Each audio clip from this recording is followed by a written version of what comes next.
Hey everybody, so welcome back to Winding Down Chronicles in early retirement. So it's not going into anymore, is it? I just completed the 4th month, and let me tell you, I'm emotionally in a spot that I didn't think I would be in this quickly. It's very obvious that the honeymoon phase is over. In retrospect, I'd say the honeymoon phase was pretty much over by the end of the 1st month. I mean, I wasn't ecstatic about anything. It was more just leaving my job. April was not a pleasant month, emotionally, financially, physically. And some of that stirred up some of the resentment I still have. The job that I just left last year due to budget cuts. I wanted to leave because it became an awful environment and experience with the leadership that took over.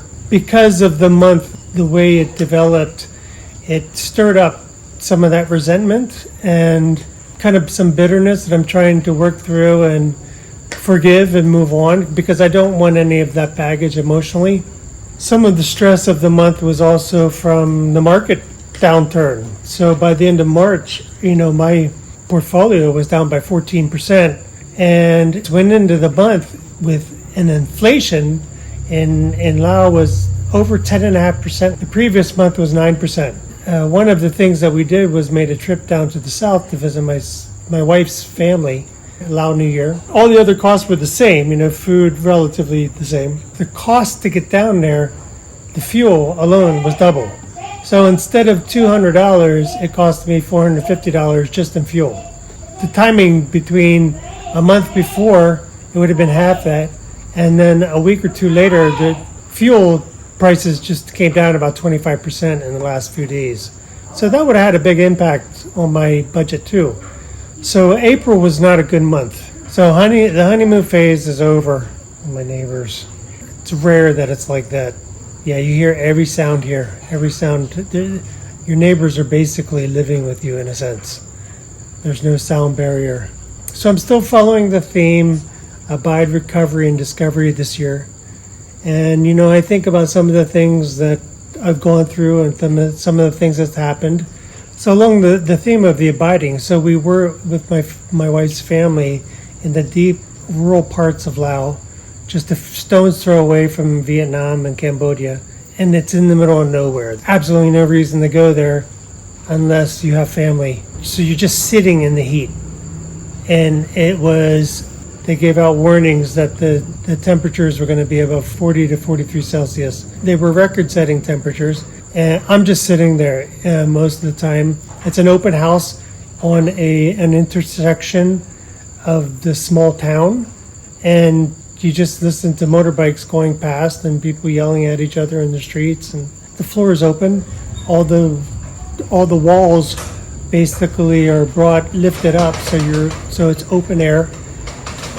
And the only time I get any kind of break from the heat is going into a room in the guest house, the nicest room that they have, it's a tiny room, and the air conditioner barely works. So I'm spending a lot of time just sitting there melting. I felt useless on top of it. So I wasn't in my own element. I didn't have the resources. I did take my computer, I took a book, and I did take my guitar. I tried to do some things that were relatively constructive during that time. But, basically just sitting there being useless. I just realized, I went from managing millions of dollars portfolios and helping millions of people. Sitting here, I don't know what to do, It's not my house. I don't know how to use the things that they do. They butcher their food basically on a daily basis. They literally grow their own food. And so I don't know how to handle a duck. I don't know how to handle a pig. I don't know how to do the barbecue. I don't know how they clean, where anything is. I can't read anything. And then on top of it, I could barely speak to them. I'm learning Lao language, so they didn't want me actually do anything anyway. They were happy that I took the time to be there, and my wife was there, interacting with them. We had to use her for translation for almost everything. So I felt like a useful idiot. And then you contrast that to what BMI is here in Vientiane, in the big city. It's a big water festival. a couple minutes you can go to a big party in the streets, everywhere drinking, throwing water and stuff. But in rural Laos, it's a much more traditional way of managing the New Year. They get drunk, they enjoy each other, less phones. I took longer walks into the farmland. I was trailed by kids and following me, and so I don't like that kind of attention. Normally, I'm someone who likes to be behind the scenes. Having that kind of attention constantly when I just want to talk and think and maybe do a video, it was cute at first, but that would get boring afterwards because most of those kids don't really have anything to do. So they're following probably one of the only foreigners that they've ever really seen, other than on TV. So abiding isn't always just a peaceful, meditative zone. Sometimes it's just sitting there in the scorching heat, thinking to yourself, what on earth am I doing here? It's like you want to try and quiet your brain, but at the same time, your brain is thinking, okay, this is a little too much quiet. I need something to freaking do here, but it's too hot to do it. Under the recovery factor, so we had a lot of money issues last month, and I won't go into the details of them. You can check out my expense video that I'll put out for April, but boy, did I get nailed. I was totally shocked with some of the things that hit me. I got hit with taxes for 2025. Could have been worse than they were. The tax accountant was initially telling me over 10 grand, and I'm like, wait a minute, that doesn't sound right. Check this, and this. Fortunately, it came down to $2,700. And then she hit me with the tax preparer, not only for last year, but for 2024. So she forgot to bill me for the previous year. So that was $550. Surprise, my wife had an accident, and we had some medical bills there, and that was scary. She had a pretty serious accident. She was pretty bruised up. We're in rural Laos. There's no medical services. We had to drive 45 minutes to the closest place where we could get some x-rays to make sure she didn't have any serious breakage, which they said she didn't. Dogs are walking around in the hospital. I mean, that was the first day of our time there, so that really spoiled a lot of what we intended to do, and we spent 2 weeks basically catering to her to recover and clean her bruises, get her stitched up. I mean, it was just really hard to take. The cost of the fuel being doubled just to get there and come back. And then when we came back, we had 2 small repairs we needed to make on the car. And then we had the water issue that we weren't sure of here. We had to call a plumber to come and fix a problem that the first plumber who installed the new tank, or he didn't install it properly. And then we didn't have city water, which has somewhat resolved since after 2 months of basically no water. So it was just a lot of big hits of financially that it just wasn't prepared for. And then, another one was the caterer that we used for a wedding last year. I got charged on my credit card $550 for something that I thought I paid last year. And through error of their own, they just didn't click the button to send the charge to the bank last year. And for me, I accounted for it already. So for me, it was already done. But the cash flow didn't go out until this past month. So that was an extra almost $5,000 this past month that I was not ready for. So on top of this, my financial plan from the advisor I just got the month before, my plan, I basically have a 51% chance of success for my money to last us. So all of this was really weighing on me with the finances, and I started to get scared. This is not working, and I'm only 4 months in. So literally, it's a flip of the coin that I'm going to run out of money. That's still living on an extremely tight budget. I don't have $1 million. Not that $1 million would even be enough. So it really felt like I was taking 1 step forward and 3 steps back last month. Nothing seemed to go right. So despite the stress, I continued learning Lao. I decided to check into a Lao language school. I was doing private tutoring on my own and basically teaching myself. And I thought it was going to be much more expensive than it was. And it's actually going to be cheaper to do this school than to do my private tutoring 1 day a week. So the school is 4 days a week, 3 hours a day, and the cost is about $6 per day. There's 10 other students in our class. They're all of them Korean, one is Italian, and so they're all about my age and older. I am listening to Lao being spoken 3 hours a day, and I'm getting a lot more speaking opportunities and talking with the other students and even just socializing more than I was. What I was afraid of losing was my morning. I really loved my slow morning, and it's funny. Now, last month I was just emphasizing how much I love my slow morning, and I'm realizing I really like the structure of the morning. Of these classes. It gets me out of the house. I do like that push because I was starting to get a little lazy, especially with the learning the language. I don't socialize much, so this is forcing that element to be part of my discovery.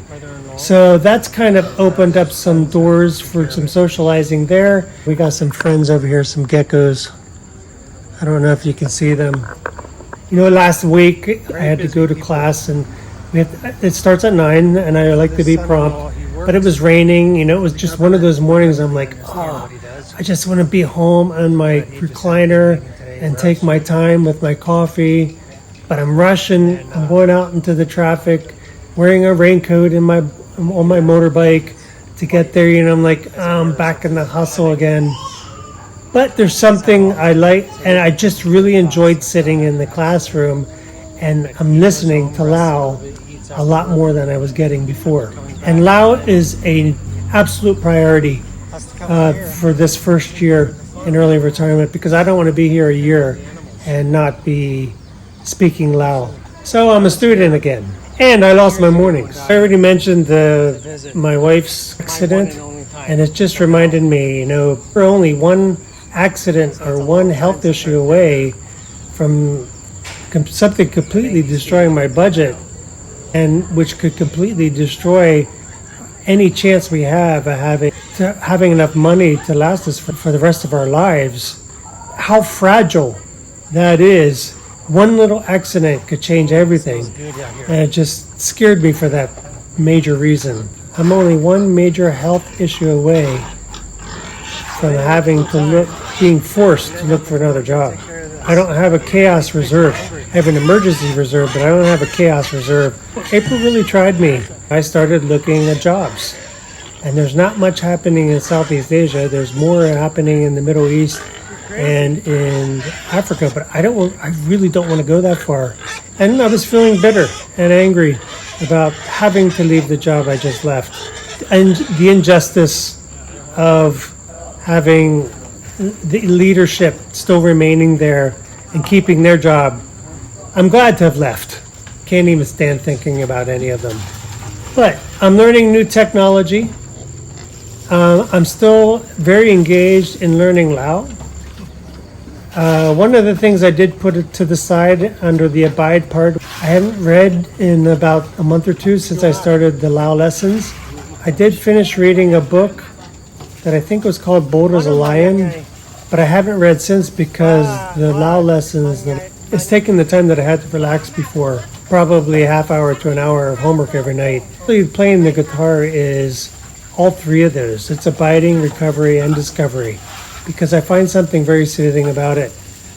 And also I'm discovering how much I enjoy playing and learning new songs. And the trip to visit my wife's family just reminded me how much I'm not looking forward to the next visit.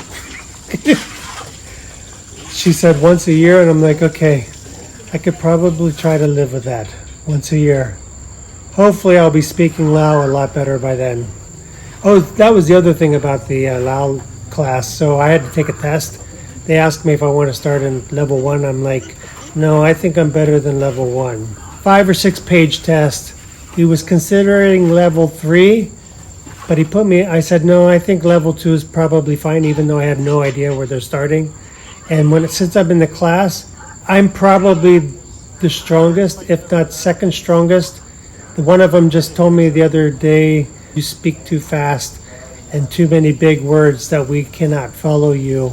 She says, you need to slow down. I said, well, I can't help it. I have a fairly large vocabulary, but I'm not a fluent speaker because I have not needed to really speak it that much. But the listening has really been good for me. It is stretching me because 3 hours of listening to a teacher speak Lao, I mean, there's almost no English at all. It's enough to push me, but it's not enough that it gives me a headache and makes me stressed. For any of you who went into early retirement, did you feel like you got through the honeymoon phase that quickly, or did the honeymoon phase last a lot longer for you? It was a hard month, but I survived, and I'm feeling a little more optimistic this month. Financially, the stock market is doing better. I won't get into that until next month, but it has relieved a lot of stress for me. I do expect this month's expenses to be lower than last month. I don't expect any surprises. Breaking the routines, any kind of bad routines and bad habits. And I'm still looking to emphasize abiding and discovery. It's kind of exciting when you push yourself to learn new things, even at this age. But I've always been doing that. I've been doing that for 15, 20 years. Tell me what you think. Do you think this is normal? Do you think my feelings are normal compared to what you've walked through at this point in time? For those of you who are not retired, are you surprised with how quickly I got through the honeymoon phase?